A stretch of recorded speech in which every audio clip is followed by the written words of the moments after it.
All right, welcome back. We put a lot of trust in the food that ends up on our plate, right? We assume it's safe, but sometimes it's holding on to some microscopic secrets. Today, we're going to pull back the curtain on one of them. It's a parasite with a super complex life that connects your dinner table straight back to the farm, and it's all wrapped up in one very, very long name. So let's just dive right in. Yeah, no, it's a bit of a blunt question, but it's one we kind of have to ask. Because the answer isn't just, cook your food right. It's about getting a peek into this hidden world that directly links us to the animals that become our food. And there it is. Take a look at that. That's our culprit, magnified so we can get a good look. This little thing is called a sarcocyst. It's basically the resting stage of our parasite Sarcocystis suihominis. And it's just hanging out right there inside the muscle tissue of pork. Okay, so to really get a handle on the danger here, we've got to build a profile of this thing. What is this organism exactly, and how does it work?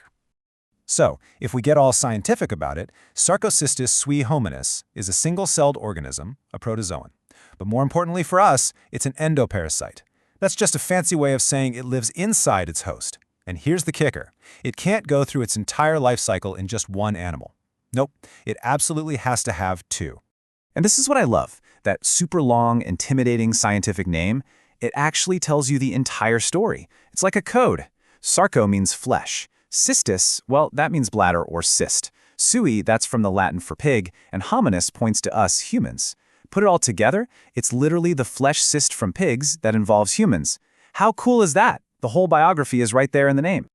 So that name is the perfect lead-in to its life cycle. We're not talking about a simple infection here. This is more like a carefully planned out relay race between two totally different species. So the question is, how in the world does it pull this off? How does this tiny, microscopic hitchhiker make the journey from a pig to a person and then somehow find its way back to a pig to start the whole thing over again? This diagram from the CDC does an amazing job of laying out the whole journey. Now you're going to see two important terms here. The pig is the intermediate host. That's where the parasite grows up but doesn't reproduce. The human, we're the definitive host. That's where the parasite becomes an adult, let's say, and reaches its reproductive stage. So let's break down exactly how this handoff happens. Okay, so it really boils down to four main steps. Step 1, it all starts when a person eats undercooked pork that has those little sarcocysts we saw a minute ago. Step 2, inside the human gut, the parasite matures and releases its next form. These are called sporocysts, which end up in the person's poop. Step 3, a pig then gets infected by eating or drinking something that's been contaminated with that human waste.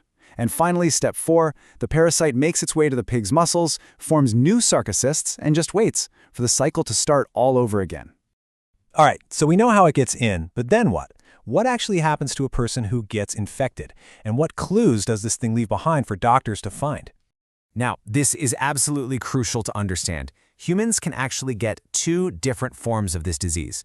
The most common one happens if you eat the infected pork. You get what's called intestinal sarcocystosis. But there's a much weirder, much rarer twist. If a person accidentally swallows the other stage, the sporocyst, the part that's meant for pigs, maybe from contaminated water, they can get muscular sarcocystosis. In that case, the human basically becomes the wrong host. And because the parasite can't complete its life cycle from human muscle, it's a dead end. The parasite literally hits a wall. And these images show perfectly how doctors can tell the two apart. Look on the left. You see those sporocysts in a stool sample? That's the smoking gun for the intestinal infection. Now look on the right. See that familiar-looking sarcocyst? This time, though, it's in a biopsy from human muscle. And that tells the doctor they're dealing with that rarer, dead-end muscular infection. So finding these clues is step 1. But to actually confirm a diagnosis and figure out a treatment plan, well, that takes a whole range of modern medical tools. Yeah, it's not just about looking through a microscope anymore. Labs have this incredible toolkit. They can use molecular methods like PCR. You can think of that as a genetic photocopier that finds even the tiniest traces of the parasite's DNA. They can also do serology, which is where they look for the antibodies your own immune system made to fight the infection. Or they can even run tests to find antigens, which are specific proteins that come directly from the parasite itself. Okay, so when we talk about treatment, things get interesting because there are slightly different approaches. In a place like the Netherlands, for instance, the focus is often on just managing the symptoms, dealing with the nausea or diarrhea, because the intestinal form often just goes away on its own. But internationally, it can be different. Doctors might go for specific antiparasitic drugs, especially if the symptoms are really bad, or if they're dealing with that muscular form of the infection. I know this all sounds a little intense, but here's the really good news. Breaking this parasite's life cycle, it's actually surprisingly easy. And honestly, this is the most important part of this whole explainer. Here's the first number you need to remember. Just burn this into your brain. 71 degrees Celsius, or 160 degrees Fahrenheit. You've got to cook all pork to at least that internal temperature. A meat thermometer is your absolute best friend here. No guesswork. That much heat will completely wipe out the sarcocysts and make the meat totally safe.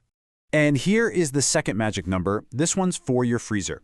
If you freeze pork at -20 Celsius, that's -4 Fahrenheit, for at least a full 24 hours, that will also knock out the parasite.